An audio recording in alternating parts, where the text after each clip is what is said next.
నా పేరు కోటేశ్వరరావు, అఖిల భారత విద్యార్థి సమాఖ్య ఏఐఎస్ఎఫ్ రాష్ట్ర కార్యవర్గ సభ్యుడు.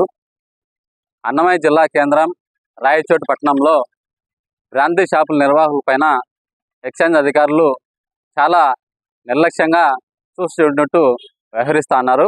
ఈరోజు రాయచోటి పట్టణంలో చూసుకుంటే ఉదయం 6 గంటల నుంచి బ్రాందీ షాపులు ఓపెన్ చేసి ఒక బాటిల్ పైన ఎంఆర్పి ధర కంటే 30 రూపాయలు అదనంగా వసూలు చేస్తూ, అదేవిధంగా ఎక్కడా కూడా రాష్ట్ర వ్యాప్తంగా ఎక్కడా కూడా బ్రాందీ షాపులకు పర్మిషన్ లేకుండా, అనుమతులు లేకుండా కూడా ఈరోజు యథేచ్ఛగా ఈరోజు బార్లను తలపించే విధంగా బ్రాందీ షాపులు పక్కన ఉన్నటువంటి హోటల్లో, క్యాంటీన్లలో బార్లను తలపించే విధంగా ఇక్కడ మద్యం స్థాపిస్తున్నారు. అదేవిధంగా ఎన్నిసార్లు కూడా ప్రజా సంఘాలు, అదేవిధంగా జర్నలిస్టులు కానీ, ఇతర విద్యార్థి సంఘాలు కానీ, యువత ఇట్లాంటి అందరూ కూడా ఎన్నిసార్లు ఎక్సైజ్ అధికారుల దృష్టికి తీసుకుపోయినా సరే నిమ్మకి నీరెత్తినట్టు చాలా నిర్లక్ష్యంగా వ్యవహరిస్తున్నారు.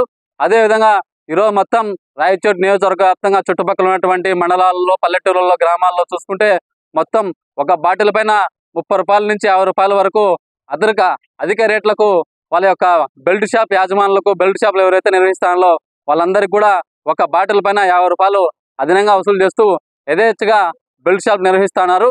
ఎన్ని సమస్యలను దృష్టిలో పెట్టుకొని, అదేవిధంగా మేము విద్యార్థి సంఘాలుగా, ప్రజా సంఘాలుగా, రాజకీయ పార్టీల ఆధ్వర్యంలో అనేక సార్లు ఎక్సైజ్ అధికారులకు కానీ, ఇక్కడ ఉన్నటువంటి రాజకీయ ప్రతినిధులు కానీ మేము వినతి పత్రాలు ఇవ్వడం, వాళ్ళ దృష్టికి తీసుకోవడం కూడా జరిగింది. అయ్యా, ఇక్కడ ఉన్నటువంటి బ్రాందీ షాపులు జన నివాసాల మధ్య ఉన్నాయి, అదేవిధంగా పిల్లలు చదువుకునేటువంటి హాస్టల్స్ దగ్గర ఉన్నాయి, అదేవిధంగా పాఠశాల దగ్గర ఉన్నాయి, ఈ విధంగా మహిళలు వాకింగ్ ప్రదేశంలో ఉన్నాయి. కాబట్టి మీరు ఎక్కడ కూడా ఊరు బయట కానీ, లేకపోతే కనుక జన నివాసాలు, పాఠశాలలు, హాస్టల్స్ లేని చోట ఈ యొక్క బ్రాందీ షాపులకు అనుమతి ఇవ్వాలని చెప్పి ఎన్నిసార్లు డిమాండ్ చేసి, ఎన్నిసార్లు అధికారులు దృష్టి తీసుకుపోయినా సరే చాలా నిర్లక్ష్యంగా వ్యవహరిస్తున్నారు.